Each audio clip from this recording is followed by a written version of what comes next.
sirvientes, sus lacayos, fueron los que me vetaron. Ni siquiera Emilio Azcárraga Gallán. Vetó Televisa porque en realidad querían amarrarnos, yo creo, ¿no? Amigos, durante más de medio siglo, nadie en México pudo escapar de su influencia. Desde el televisor de la abuela hasta la pantalla del antro, Televisa marcó cómo se hablaba, se vestía y hasta cómo se pensaba. Fue la fábrica de sueños, de ídolos y de amores imposibles. Cada telenovela dictaba modas, cada noticiero definía verdades, y cada voz que salía de San Ángel tenía el poder de bendecir o sepultar una carrera. Y es que durante los años dorados, se decía que si no salías en Televisa, no existías. Y algo de razón había, los políticos necesitaban su pantalla, los artistas su foro y el público su dosis diaria de melodrama. Todo parecía perfecto, casi divino. Pero en los pasillos del poder mediático nada es eterno ni limpio. Detrás de las luces del foro se ocultan sombras densas, historias que nunca se grabaron y secretos que solo se cuentan en voz baja, cuando los reflectores se apagan. Desde pactos con el poder político hasta montajes noticiosos, pasando por rumores tan escandalosos que ni los propios empleados saben si reír o callar. Hoy destaparemos el lado más oscuro de la televisora más poderosa del mundo hispano.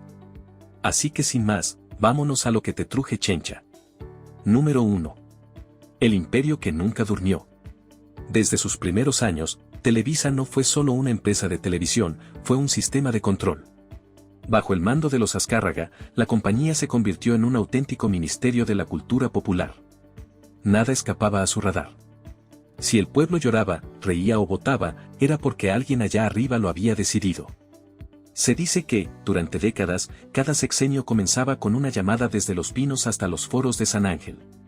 Habrá que cuidar la imagen del presidente, era la instrucción no escrita. Y Televisa cumplía. No por lealtad política, sino porque mantener el favor del poder garantizaba contratos, permisos y exclusividades que valían millones. En los 80 y 90, cuando México apenas despertaba de su monopolio político, la televisora ya era un monstruo. Manejaba noticieros, revistas, disqueras, estaciones de radio y hasta el fútbol. La televisión tienes pocas oportunidades, metes la pata una más de la cuenta y desapareces.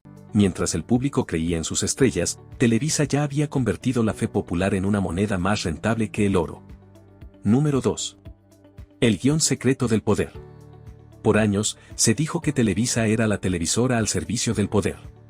Y no solo porque impulsara la imagen de ciertos candidatos, sino porque vivía de los contratos gubernamentales que llenaban sus bolsillos cada sexenio. Campañas de salud, educación, turismo, reformas o informes presidenciales, todo pasaba por sus manos. Algunos exproductores aseguran que los noticieros recibían líneas directas sobre qué historias cubrir y cuáles sepultar. Los reportajes se editaban para suavizar errores del gobierno o realzar obras públicas que ni terminadas estaban. Era una sociedad de conveniencia, comentan algunos ex colaboradores. Ellos daban cobertura positiva y a cambio recibían presupuesto disfrazado de publicidad oficial. Estamos aquí, los que estamos, y seguimos haciendo lo que tenemos que hacer. Incluso hay voces que dicen que, durante la época de oro del PRI, Televisa facturaba cantidades absurdas bajo conceptos como campaña institucional o asesoría de comunicación. El dinero fluía sin control y las historias también. El lema de la empresa parecía claro: si el poder nos da contenido, nosotros lo convertimos en verdad. Y así, durante años, la línea entre la información y la propaganda se volvió un solo guión, el de los soldados del PRI.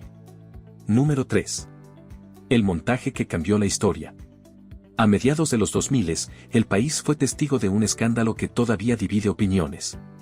En Televisión Nacional se transmitía, supuestamente en vivo, el rescate de una mujer extranjera secuestrada junto a su pareja mexicana. Las cámaras mostraban policías irrumpiendo, víctimas liberadas y héroes uniformados. El reportero al frente era Carlos Loret de Mola, uno de los rostros jóvenes más fuertes de la empresa. El público se emocionó. Parecía una película de acción, hasta que se descubrió que todo había sido un montaje. Las detenciones y el rescate fueron recreados para las cámaras horas después de los hechos reales. La historia de Florence Cassés e Israel Vallarta terminó convertida en uno de los errores mediáticos más graves del siglo. A ver, platíquenos cómo es que urdió usted este... No, yo no ordené nada, señora. A mí me ofrecieron dinero para prestarme. Pero no fue el único caso. En los pasillos se hablaba de otros reportajes de guerra donde Loret y varios corresponsales aparecían en zonas de conflicto que no eran tan peligrosas como se mostraban. Algunos camarógrafos bromeaban diciendo que los tanques se conseguían en utilería y el drama en edición. Y si hasta aquí te estás quedando con el ojo cuadrado, agárrate, porque lo que viene va a sacar chispas. No olvides suscribirte, activar la campanita y dejar tu comentario, porque lo que sigue no son cuentos, son historias que Televisa preferiría mantener bajo llave. Número 4. La niña que nunca existió. Dicen que en los momentos de tragedia se conoce el alma de una empresa. Y si hubo un día en que Televisa mostró la suya, fue durante el sismo del 2017, cuando la historia de una niña atrapada bajo los escombros paralizó al país entero. Frida Sofía, decían los noticieros. Una pequeña viva, pidiendo ayuda desde los restos del colegio Repsamen. Las cámaras estaban ahí, los reporteros narraban cada movimiento, los conductores lloraban en vivo y el público rezaba frente a la pantalla. Solo había un detalle, la niña nunca existió. Las autoridades confirmaron después que no había tal víctima, que todo fue una confusión alimentada por la desesperación y por la televisión. Mientras los rescatistas buscaban con el corazón, los medios competían por el mejor ángulo. Con el nombre de una niña, nosotros nunca tuvimos conocimiento de esa versión. Y aunque algunos reporteros alegaron que solo seguían órdenes, otros no pudieron con la vergüenza de haber participado en una farsa nacional. A partir de ahí, el público empezó a mirar la pantalla con otra desconfianza. ¿Por qué si podían inventar una víctima, qué más no serían capaces de fabricar? Número 5. Los dioses del balón y el dinero. Si hay algo que Televisa supo dominar mejor que las telenovelas, fue el negocio del fútbol. Durante años, fue dueña de equipos, estadios, derechos, narradores y hasta árbitros. Pero lo que pocos imaginaron es que detrás de los goles también corrían millones de dólares bajo la mesa. En 2023, la empresa aceptó pagar cerca de 95 millones de dólares para cerrar una demanda en Estados Unidos, donde se le señalaba de haber participado en sobornos para obtener los derechos de los mundiales. Un caso con nombre y apellido, el escándalo FIFA. Se habló de pagos ilegales, de comisiones escondidas en contratos y de ejecutivos que viajaban más por política que por deporte. El acuerdo resolvió el asunto legal, pero dejó en el aire una duda enorme. ¿Hasta dónde llegó el poder de Televisa dentro del fútbol mundial? Y aunque la empresa lo niega todo, los documentos del caso apuntan a que la relación entre dinero, balón y pantalla era más cercana de lo que se confesó. Número 6. La red fantasma de Palomar. En pleno siglo XXI, cuando todos creían que el monopolio televisivo ya era cosa del pasado, un nombre comenzó a circular entre periodistas, ex empleados y filtraciones digitales: Palomar. Según fuentes internas, Palomar no era un programa ni una oficina pública, sino un piso oculto dentro de las instalaciones de la propia televisora. Ahí, se dice, trabajaba un pequeño ejército de analistas, diseñadores y programadores dedicados no a hacer contenido, sino a manipularlo. Su función, según varias versiones, era operar una red clandestina de cuentas falsas, campañas de desprestigio y manipulación informativa, dirigida a destruir la reputación de políticos, activistas o periodistas incómodos.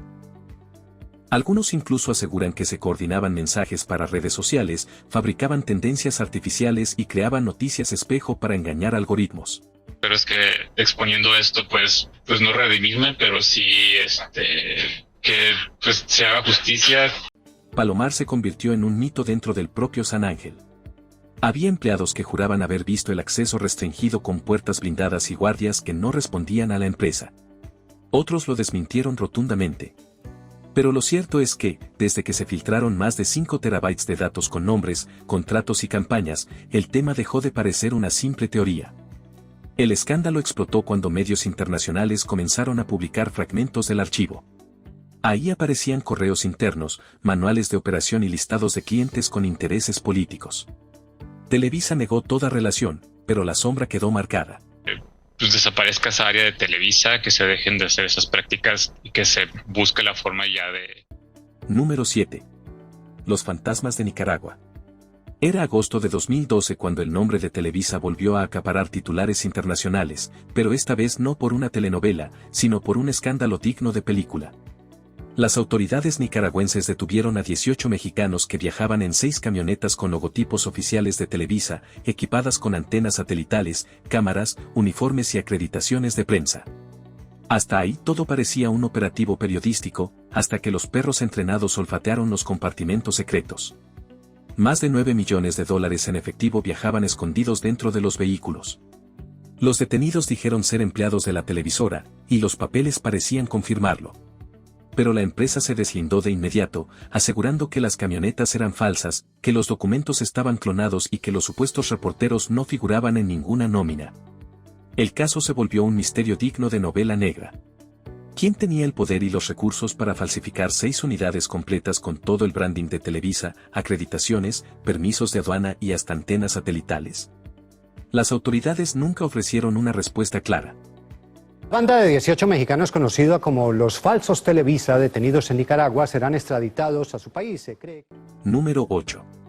El poder tras el control remoto. Muchos aseguran que en la televisión mexicana, Televisa fue juez, jurado y verdugo. No solo dominaba el entretenimiento, también controlaba la forma en que se regulaba. En 2006, el Congreso aprobó una serie de reformas conocidas como la Ley Televisa, que básicamente blindaban el monopolio de la empresa sobre las frecuencias de radio y televisión. Las reglas parecían hechas a la medida, concesiones prolongadas, renovación automática y ventajas imposibles de igualar para sus competidores. Todo disfrazado de modernización tecnológica. El beneficio era claro, seguir reinando sin rendir cuentas. Años después, la Suprema Corte tiró parte de aquella ley por anticonstitucional, pero el daño ya estaba hecho. El mensaje era simple: en México, quien tenía el control remoto también controlaba el país. Además, se decía que Televisa usaba su pantalla para moldear el voto y la opinión pública. En 2012, el escándalo explotó cuando The Guardian publicó documentos que señalaban a la televisora de haber vendido cobertura favorable al entonces candidato Enrique Peña Nieto. Las notas mostraban supuestos paquetes publicitarios que incluían entrevistas a modo, menciones positivas y hasta reportajes prefabricados contra sus rivales. La empresa lo negó todo, pero el público ya había conectado los puntos. Por algo el movimiento Yo Soy 132 convirtió a Televisa en su principal blanco de protesta, el símbolo del control mediático. Mientras los jóvenes gritaban en las calles "no más manipulación", en San Ángel se apagaban las luces de los foros con una sola consigna: de eso no se habla. A la sociedad mexicana en general, el movimiento Yo Soy 132 declara. Número 9. Los Reyes del Silencio. En Televisa, el silencio siempre fue una herramienta de poder. Durante años, se rumoreó que existían listas negras de periodistas, actores y conductores que habían caído en desgracia. A veces bastaba una crítica fuera de guión, un comentario en otro canal o una publicación incómoda para desaparecer del aire sin explicación. Si no sigues la línea, no sales ni en el clima, decía un viejo camarógrafo con sorna. Varias figuras reconocidas lo han insinuado con el paso del tiempo: comediantes vetados, reporteros congelados, artistas que pasaron de protagonistas a relleno en cuestión de días. Y aunque nadie dentro de la empresa lo ha confirmado, las coincidencias hablan solas. También se ha dicho que ciertos temas simplemente estaban prohibidos. Las órdenes bajaban desde arriba con palabras suaves, pero el mensaje era contundente. Esa nota no va. Ese nombre no se menciona. Esa historia no existe. El control era tan efectivo que muchos periodistas preferían autocensurarse antes de arriesgar su trabajo.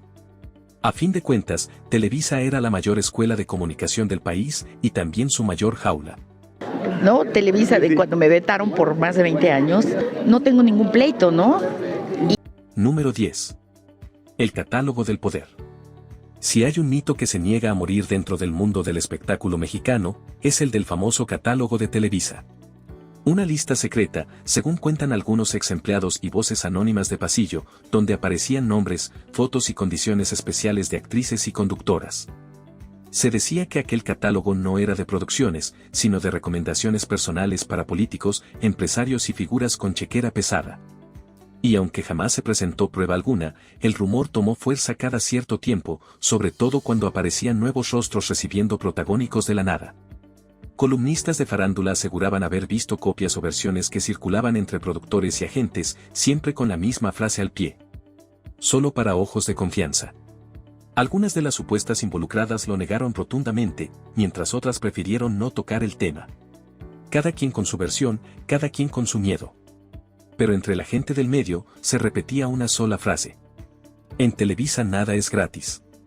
Lo cierto es que el mito sirvió para alimentar una idea que a la empresa le ha costado décadas borrar. La de que el talento no siempre se mide en pantalla, sino en los pasillos oscuros del poder. Alejandra, hay un catálogo de artistas VIP y si se da la oportunidad de que en la noche puedan pasar por ellos. Número 11. Los favores que se pagan con exclusivas. Dentro del mundo televisivo, la palabra exclusiva siempre fue sinónimo de estatus. Pero también, según dicen algunos extalentos, de favores personales. En los camerinos se hablaba de ejecutivos con poder absoluto, capaces de decidir en una cena quién tendría contrato y quién sería borrado del mapa. Algunos decían que bastaba un trato cordial para asegurar un papel. Otros, que había directivos que pedían más que agradecimientos. El caso más mencionado en los pasillos era el de relaciones cercanas entre altos mandos y figuras del entretenimiento, rumores que incluían cenas privadas, viajes al extranjero y acuerdos que nunca pasaban por recursos humanos. Uno de los nombres más repetidos por los medios, aunque siempre en tono de susurro, era el de Bernardo Gómez, actual vicepresidente de la empresa, de quien se decía que tenía un trato demasiado cercano con ciertos talentos artísticos. ¿Verdad, chisme o una mezcla de ambas? Nadie lo sabe. Pero en una industria donde el poder se mide en minutos al aire, muchos entendieron que la palabra exclusiva podía tener significados muy distintos dependiendo de quién la ofreciera. Algunos firmaban contratos, cuentan los que estuvieron ahí. Otros firmaban silencios. Y en un proyecto conjunto, hoy Televisa salió adelante. Y hoy Televisa es mejor. Número 12. La cárcel del contrato exclusivo. Por años, ser actor exclusivo de Televisa fue el sueño dorado de cualquier artista mexicano. El problema era cuando el sueño se convertía en jaula. Los contratos de exclusividad, que prometían fama y fortuna, terminaban siendo cadenas de oro. Actores como Lucía Méndez, Edith González, Adela Micha o Talina Fernández contaron en entrevistas cómo esos acuerdos les impedían trabajar en otros medios, grabar en el extranjero o incluso promocionar proyectos sin permiso. El sueldo fijo parecía un privilegio, hasta que los guiones dejaban de llegar. Entonces, el artista seguía cobrando, sí, pero sin poder salir en ningún lado. Te congelaban, contaban algunos. No era despido, no era suspensión. Simplemente te guardaban, como si fueras un mueble caro que ya no combina con la sala. Pero lo más delicado eran los vínculos sentimentales que, según varias versiones, se tejían entre directivos y talentos. Algunos rumores apuntaban a Bernardo Gómez, quien habría mantenido relaciones personales con figuras del espectáculo, otorgándoles posiciones privilegiadas o contratos renovados sin justificación aparente, entre ellas, cierta conductora de un matutino, que en su momento estuvo casada con un exintegrante de la banda Timbiriche. Nada confirmado, pero el eco persistía. Y así, el ambiente en San Ángel se convirtió en un tablero donde el amor, el poder y el miedo se mezclaban a diario. Algunos artistas lograban renegociar su libertad con la nueva competencia o con productoras independientes. Otros, simplemente desaparecían de la pantalla. Y de una conductora que está ahí porque anda con un tipo que todo el medio artístico lo sabemos. Nadie debe poner... Número 13. La reina sin trono. Si alguien simbolizó el poder femenino dentro de la comedia mexicana, fue Florinda Mesa. Actriz, escritora y productora, formó parte de los cimientos del legado de Chespirito, un tesoro televisivo que le dio millones de sonrisas al público y millones de dólares a Televisa. Pero todo cambió en el 2020, cuando, sin previo aviso, los programas de El Chavo del Ocho, El Chapulín Colorado y todo el universo de Chespirito desaparecieron del aire en todo el mundo. Nada de homenajes, nada de despedidas. Solo silencio. Oficialmente, se habló de un desacuerdo entre la televisora y los herederos de Roberto Gómez Bolaños. Pero según versiones cercanas, Florinda Mesa habría sido quien endureció la negociación, exigiendo regalías justas y control creativo sobre las retransmisiones. Otros aseguran que ella fue la que detuvo el acuerdo, como forma de presión o revancha. La prensa la bautizó como Doña Florinda la Apagadora. Y aunque ella respondió con una frase tajante, el respeto también se paga, el público se dividió entre quienes la apoyaban y quienes la culparon por dejar huérfanas a generaciones enteras. Detrás de ese pleito legal se escondía algo más profundo. Una lucha de poder entre una mujer que quiso controlar su legado y una empresa acostumbrada a que todo le perteneciera. Desde entonces, Chespirito volvió, sí, pero nunca con el mismo brillo. El humor quedó en la nostalgia, y la reina, sin su trono televisivo. ¿Por qué solo en este país no tienen una educación? ¿Tú has visto que en Broadway hagan eso? Número 14. El reportero que supo demasiado. En la televisión mexicana, pocos nombres pesaron tanto como el de Joaquín López Dóriga, el conductor que durante años fue la voz oficial de las noticias en el canal estelar. Pero su salida, en 2016, dejó un olor a pólvora en el ambiente. Todo comenzó cuando la empresaria María Asunción Aramburu Zavala lo acusó públicamente de extorsión y amenazas mediáticas. Según su versión, el periodista habría usado su poder en Televisa para presionarla en un pleito inmobiliario. López Dóriga negó los hechos y lo calificó de calumnia, pero el escándalo ya estaba en la calle. El caso se volvió un parteaguas. Por primera vez, un ícono del noticiero estelar era señalado por usar la pantalla como arma de presión. Varios medios comenzaron a hablar de una práctica común entre conductores y ejecutivos de alto nivel, intercambiar silencio por beneficios. Y aunque Televisa intentó bajarle el tono al asunto, el daño era irreparable. El público empezó a ver los noticieros no como fuentes de información, sino como instrumentos de poder. El reportero que durante años dictó la versión oficial de México terminó saliendo por la puerta trasera, con una reputación partida en dos. Si no es incorrecto, ¿qué es? Correcto. Número 15. Los vetos malditos. En el mundo artístico, la palabra veto suena como una maldición. Y si hay una empresa experta en aplicarla, esa es Televisa. Se dice que basta con desobedecer una orden, hablar con la competencia o simplemente incomodar a un ejecutivo para pasar a la lista negra. No hay notificación oficial ni carta de despido. Solo un silencio absoluto, no te llaman, no te mencionan, y si alguien te pregunta, fingen que no te conocen.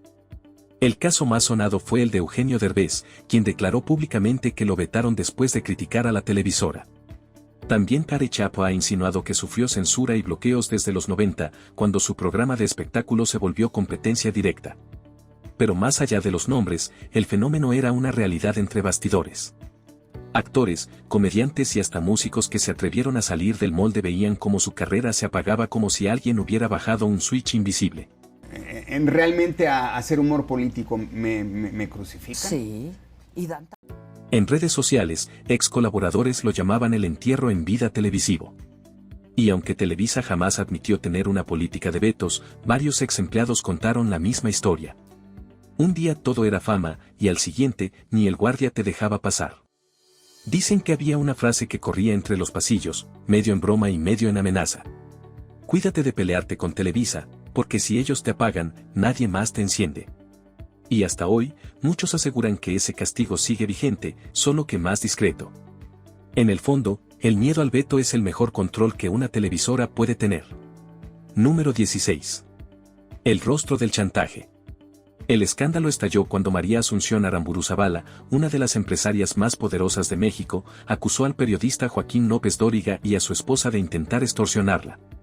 Según su denuncia, usaron su posición en Televisa para frenar un proyecto inmobiliario en Polanco, amenazándola con campañas negativas si no accedía a sus peticiones.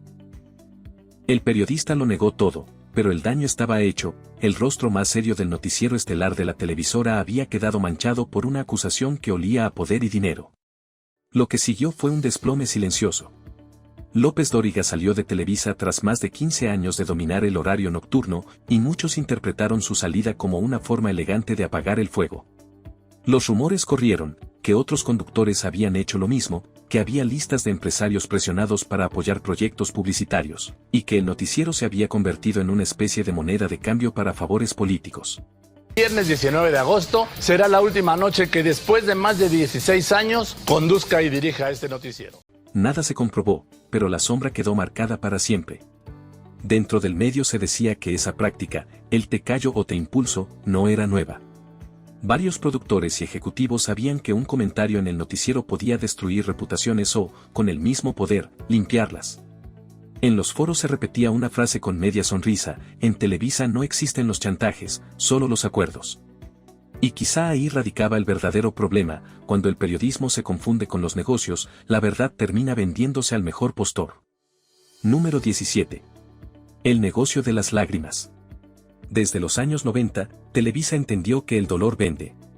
Lo que comenzó como cobertura informativa terminó convirtiéndose en un espectáculo donde la tragedia humana se transformaba en rating. Basta recordar los funerales transmitidos en vivo, los llantos amplificados por cámaras y los programas especiales que explotaban la muerte de figuras públicas como si fueran capítulos de una telenovela más. Para la empresa, el sufrimiento ajeno se convirtió en un producto de horario estelar. Durante el sismo de 2017, el caso de Frida Sofía fue solo la punta del iceberg. Pero antes de eso ya había transmisiones de hospitales, entrevistas a madres desconsoladas y noticieros que competían por obtener la declaración más desgarradora. En lugar de respeto, se priorizaba la emoción, lágrimas, abrazos y close-ups al rostro del dolor. Algunos reporteros confesaron después que los productores pedían más drama, como si el sufrimiento necesitara dirección artística. La gente empezó a notar el patrón: cada tragedia tenía patrocinador, cada lágrima, una pausa comercial. En redes sociales, los usuarios comenzaron a llamarlos los opilotes del rating. Pero dentro de la empresa, las cifras hablaban por sí solas, los capítulos más tristes eran los más vistos. Es tremendo lo que sucedió en un programa en vivo en la televisión chilena, Pau. Y aunque públicamente decían hacerlo por sensibilidad humana, todos sabían que en Televisa, ni la muerte escapaba al negocio. Número 18. Los espías del foro. De todos los rumores que circulan en San Ángel, pocos causan tanto miedo como el de las grabaciones secretas dentro de la empresa.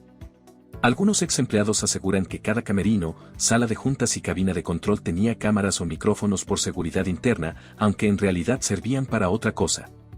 Era la era del control total, saber quién hablaba mal, quién filtraba información y quién planeaba saltar a otra televisora.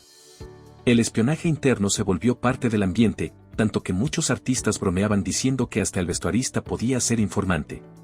Las versiones más turbias hablan de carpetas personales con grabaciones, correos y mensajes privados de talentos incómodos. Material que, según se cuenta, servía para recordarle su lealtad cuando querían renunciar o exigir mejores contratos. Nadie lo admitió oficialmente, pero los rumores coincidían en un punto: algunos directivos usaban esa información como arma silenciosa. No necesitaban despedirte, bastaba con que supieras que podían hundirte con solo apretar un botón. Varios conductores y actores contaron, años después, que comenzaron a dejar sus teléfonos fuera del foro o a reunirse en estacionamientos para hablar con libertad. Era un secreto a voces: dentro de Televisa, la privacidad era una ilusión. De entrenamiento de estas gentes es importantísimo, que se ha perdido la radio en esa época. Un exproductor resumió lo que todos sospechaban: aquí el rating se mide en vistas y el poder, en escuchas. Y aunque nadie ha mostrado pruebas definitivas, lo cierto es que el miedo seguía presente. En los pasillos más antiguos, todavía hay quienes bajan la voz, no por respeto, sino por costumbre. Número 19. El infierno de los empleados fantasma. Durante años, mientras las estrellas brillaban en pantalla, miles de empleados invisibles mantenían encendido el monstruo televisivo. Eran los redactores sin crédito, los asistentes que no dormían, los técnicos que cobraban menos de lo que valía un comercial de 30 segundos. En Televisa, la fama se pagaba con anonimato, y la lealtad, con contratos temporales que duraban décadas. Algunos de esos trabajadores eran conocidos como los fantasmas, porque aparecían en nóminas de empresas externas creadas solo para esconder salarios y evitar responsabilidades laborales. Según testimonios de exempleados, había áreas completas sin registro formal, gente que cobraba a través de terceros, sin prestaciones ni seguridad social, mientras las producciones generaban millones. Los despidos masivos se disfrazaban de reajustes presupuestales, y quienes reclamaban terminaban vetados o relegados a proyectos imposibles. En redes circulan historias de guionistas que firmaron contratos falsos, editores que dormían en las islas de edición y maquillistas que trabajaban sin seguro, todo para mantener el brillo de las estrellas que ni siquiera los conocían por nombre. Un ex trabajador lo dijo sin rodeos: en Televisa hay más gente detrás de cámara que almas en pena en el purgatorio. Y aunque la empresa presume programas de inclusión y apoyo laboral, las denuncias por maltrato, explotación y sueldos congelados se repiten cada cierto tiempo. Porque al final, detrás del glamour y los reflectores, también hay foros donde la luz nunca llega. De lo que debo de hacer en video, se hacen revisiones, muchísimas revisiones. Esto se manda a Javier decide no. Número 20. El pacto con los dioses del rating. Desde sus inicios, Televisa convirtió el rating en su religión. Las cifras de audiencia eran su Biblia, los patrocinadores sus sacerdotes y los anunciantes, sus dioses. Nada importaba más que el número al final del día, aunque para alcanzarlo hubiera que torcer un poco la realidad. Entre productores se decía que los programas no se medían por su calidad, sino por cuánto anunciaban entre lágrimas y risas. Hubo concursos donde los ganadores parecían elegidos de antemano, realities donde el voto del público se ajustaba según el interés comercial, y premiaciones donde los trofeos se entregaban a cambio de convenios de publicidad.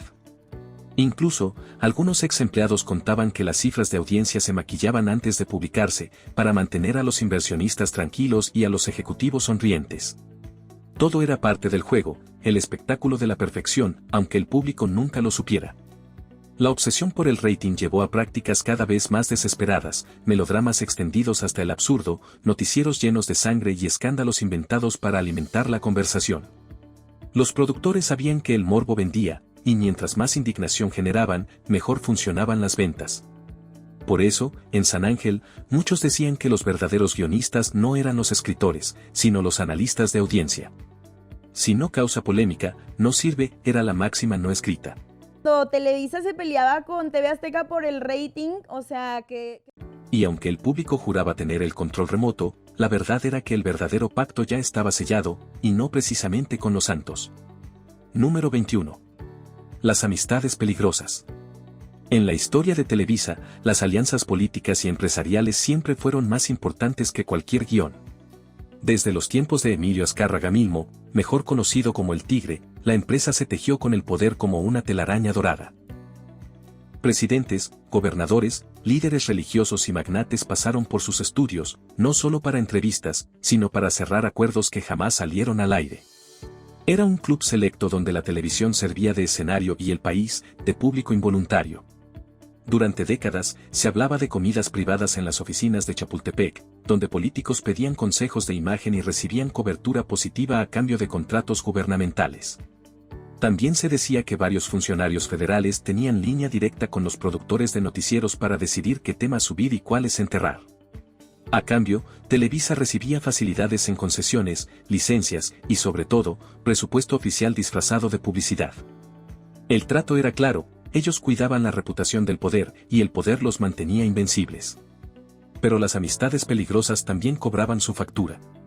Cuando algún político caía en desgracia, los archivos desaparecían y los reportajes favorables se reescribían al gusto del nuevo inquilino de Los Pinos. Era un círculo perfecto de conveniencia mutua. Por eso muchos dentro del medio dicen que Televisa no tenía ideología, tenía clientes. Y aunque hoy el discurso suena más moderno y plural, las viejas alianzas siguen flotando como humo de cigarro en los pasillos donde se firmaron tantos pactos en lo oscuro. Número 22. Los herederos del trono. Tras la muerte de Emilio Azcárraga Milmo, el Tigre, en 1997, muchos pensaron que Televisa perdería el rugido. Pero lo que vino fue una batalla silenciosa por el trono. El heredero natural, Emilio Azcárraga Gallán, tomó el mando entre aplausos, mientras los viejos socios del padre juraban lealtad con sonrisas nerviosas. El problema fue que no todos estaban de acuerdo con las nuevas reglas, algunos querían modernizar la empresa, otros mantener la vieja política de favores.